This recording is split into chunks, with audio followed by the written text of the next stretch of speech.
I woke up one day about age 45 and I realized I had a theory of happiness, which was completely flawed. My theory was if I work really hard and I am really successful, people will, give me a lot of recognition and reward and I'll be happy. And I realized where that happened. It started happening in school. Every time I got good marks, the teacher smiled and my mother gave me a hug. Every time I didn't get good marks, there were frowns. So like an obedient dog, I tried to get good marks. Then I went to join a company. Every time I did some good work, boss was happy, gave you a raise, a promotion. Every time you didn't do it, you got a kick. So you're trained. Okay? So you get on this treadmill. The problem is, like an alcoholic, you need to drink more and more to get the same high. And one day you wake up and you say, man, how long can this continue? I'm no longer enjoying this. I'm no longer happy. So I spent 10 years reading about the literature from different religious faiths. I went to counseling to understand this issue of happiness. First of all, happiness has nothing to do with success or achievement or what you have in your life. We all know people who have everything and are miserable. We all equally know people who have nothing, but they're always smiling. So it's an attitude. It's a psychologist called this synthetic. Synthetic means it's made, manufactured by our mind.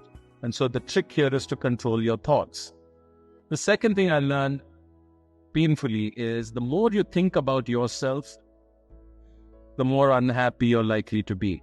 The more you lose yourself, the more happy you are. So you can only be happy if you forget about yourself. It's been a very good lesson for me.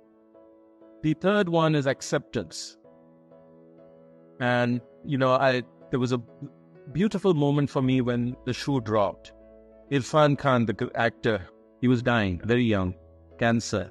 And the person was interviewing. He said, how are you able to smile when you know you're going to die in 2 months? I said, well, I'd hope life would be different, but life has no obligation to give us what we expect. And then I put that with Dalai Lama, who said, happiness comes from liking what we have rather than having what we like. Okay? So this is very hard for me because I used to think, I wish I were a big CEO of a big company like Satya Nadella at Microsoft. Okay? Why have I not become that? And I used to go a little crazy. Then I realized, life has not turned out too badly for me. So let's be grateful for that and enjoy that. So cultivating this acceptance is very, very important. And the final piece around happiness is relationships.